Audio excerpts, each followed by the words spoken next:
Hey fellas, this is Kirby and you are watching KIRBBQ. Today I'm with Colonial Embers. We're here competing at the Sunset Beach Brewing Q and Oysters 2 competition here in the beautiful Cape Charles, Virginia. In the center is Jason Lamping. That's his wife Kelly, Brian, and his wife Sarah. All right, as I always get started off, how did you guys get started in competition barbecue? So the truth is, my mother-in-law bought me a smoker as a birthday present, I don't know, 7 or 8 years ago. And then my wife bought me a book on smoking, and as I was reading it, I found out you could compete. And that just opened up my eyes to the world of competition barbecue. And we did our first contest maybe 5 years ago, and the rest is history. Now we're hooked. All right, so 5 years ago you started in the competition barbecue. How did you do in that first competition? We actually did really well. We finished 11th out of 30. Okay. So we thought we had something figured out. Me and Brian did our second comp, and we took second in pork up against the likes of 3 Eyes and some of the better teams. So we thought we had this thing licked. And our third competition we didn't fare so well. So now we're trying to figure it all out. All right. So. In getting started, what would you say was one of the main obstacles that you had to overcome in getting started in competition barbecue? What would you say was your biggest obstacle? The first one was probably logistics. We did this whole thing out of a 4-door sedan with 1 smoker and 1 grill. And over the years we've grown the equipment, but you know, as you can see, we're still tent camping and multiple cars and trying to do this as minimalist as possible. So logistics is always tough, but learning to cook not for yourself and cook for somebody else is probably one of the biggest things you got to learn. Okay, so let's talk about your smoker. I see you're smoking on some Weber Smoky Mountains. So tell me about that.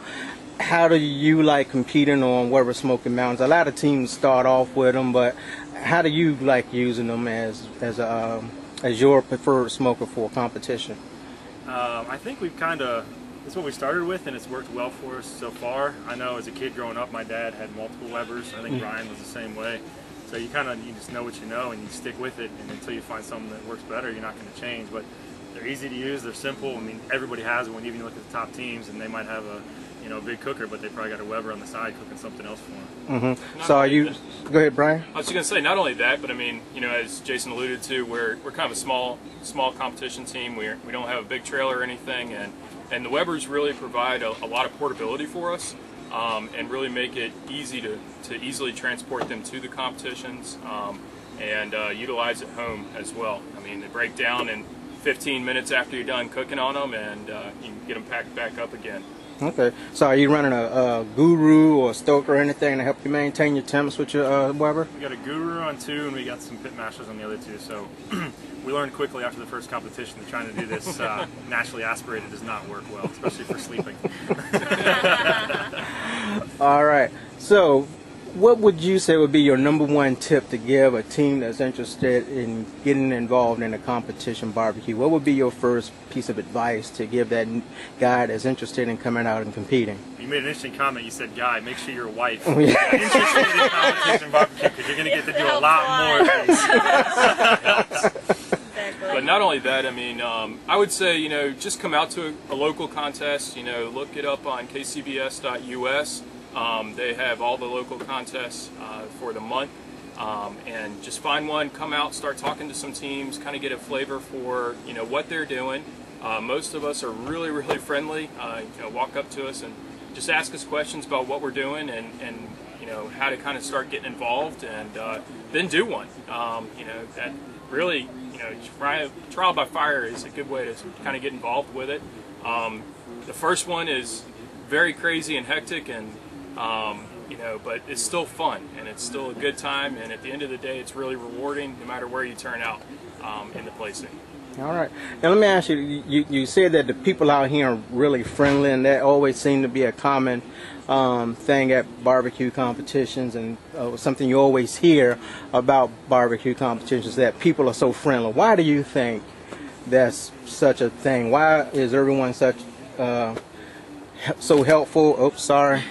So helpful, so generous? I think it's just the type of people that get involved with barbecue.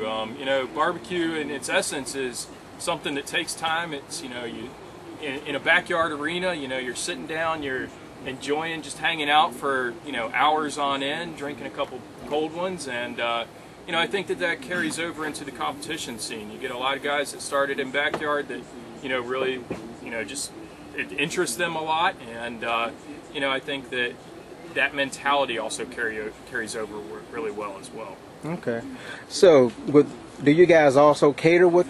Do you have a catering company, or you sell sites, sauces and rubs? What else has barbecue done for you? So we just recently got into catering, and I guess over the past year and a half, I've done a few weddings and engagement parties, rehearsal dinners, and so we just do that when we can. Okay. Yep. So do y'all have a website for your catering service? So if you go to Colonial Embers on Facebook, you'll be able to find all the information about the areas that we serve, the kind of events that we would do, and then our contact information as well. So Colonial Embers on Facebook, right about here. All right. Colonial Embers on Facebook. I'll post a link to their Facebook page, and if you are, and y'all guys are in Richmond and in Virginia Beach. And they're in Richmond. Okay, so two as some pastors say, one church, two locations. Yes. One catering service, two locations. That's right. Two locations, Virginia Beach and Richmond. All right, and so I'll be sure to post a link to their catering service, and you can get a hold of these guys if you're interested in trying their food for your next event, wedding, corporate outing, whatever it is, you'll want to give them a try. They have a recipe they also want to share with you guys today, so stay tuned, stick around, and join us for the next video. Thanks for watching KIRBBQ, and check out the next video also. Thanks.